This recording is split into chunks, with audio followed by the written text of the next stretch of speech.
It is time for the morning announcements. My name is Bethany Johnston with the information that is important to you. Today is November 2nd, 2017.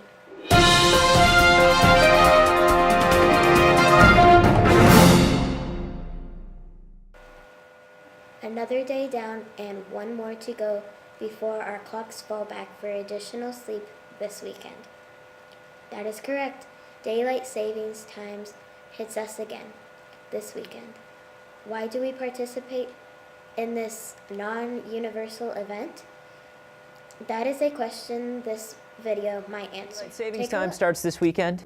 Why do we do that again?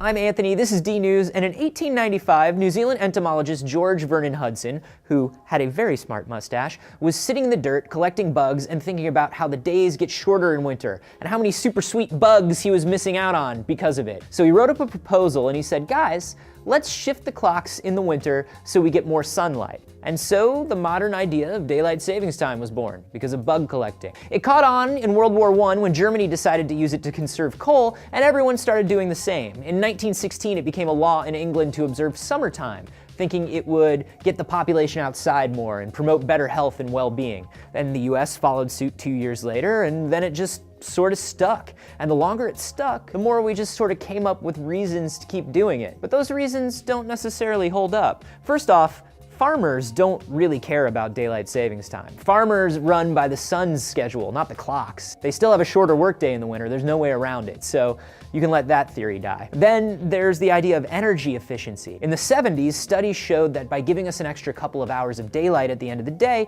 we kept our lights off and we knocked 1% off our energy use. But that was in the 70s. Thanks to computers, home air conditioners, businesses being open later, we've actually offset those savings. And you know, it's also kind of implemented confusingly. See, the US is one of only 70 countries that actually observes daylight savings time, which leaves a huge part of the world not doing it. And here's the kicker. The law doesn't require states in the US to observe it. The only thing the Uniform Time Act of 1966 actually says is, hey, if you're going to do this, you have to do it the same way as everyone else. So no setting the clocks back more than everyone or a week after everyone else does. And some of the US is like, cool, if we don't have to do this, we'll just pass. Hawaii doesn't observe daylight savings time. Neither does most of Arizona. Indiana used to be split between observing and not observing it, which led to a lot of confusion and a really good episode of The West Wing before the entire state started participating in 2006.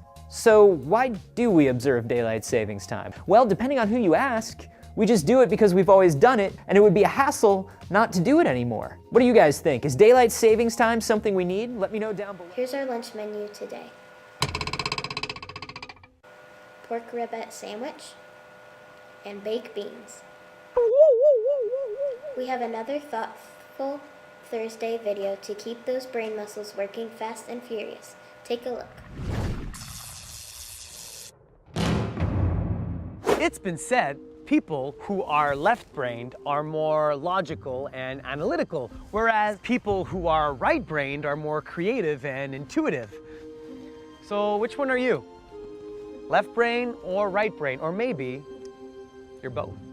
What's up, guys? Hey. I'm Eric. Solomon. Brittany. Nice to meet you. Nice My to name's meet Eric. you. This is John. So I'm about to show you guys a trick that's going to reveal how your brain actually perceives. Are you a left brain person or a right brain person? So all we need for this is a coin. So we take the coin in my left hand. I'm going to take it in my right hand. The only thing you need to do is blow on it. Look, and it's going to just disappear completely. Yeah, crazy. Now I'm gonna ask you guys. You're looking at me like I'm an alien. Yeah. I love it. Crazy. Now you're looking at my watch. Now I'm gonna ask you something that magicians don't usually ask. Okay. They're spectators. Okay. Where's the coin?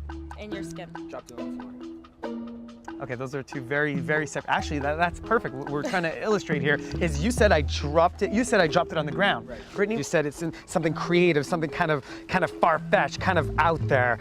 It's in my skin. You know, the truth is, while one side of our brain might be the more dominant one at any given time, the truth is we use both sides of our brains pretty much all the time. Would you guys like to know how it's done? Yeah. I'd love to teach you. You want to know? Yeah. I'll need the coin. Okay. All right, here we go. So here's, that's crazy. Sorry, bro. I mean, does that happen a lot? It's like a slot machine. All right. So here's how the trick works.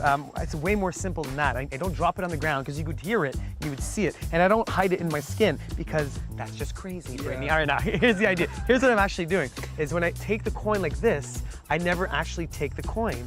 It actually stays behind in my right hand. So it looks like this. You guys are looking here because I'm looking here, but the truth is the coin actually stays in the back of the hand, but not in the skin. If you want to make it disappear for real, it kind of looks like that. Are there any questions? I gotta go, my kids are in the car.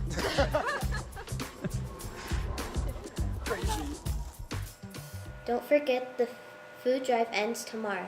We hope to see that last-minute surge of food compiling in. Keep up the good work. Fall picture retakes are tomorrow. If you missed the pictures earlier this semester, come ready to take your yearbook picture tomorrow. That is all we have for today. Tune in tomorrow for more news and updates. Please stand for the Pledge of Allegiance and remain standing for the moment of silence. I pledge allegiance to the flag of the United States of America and to the republic for which it stands, one nation, under God, indivisible, with liberty and justice for all.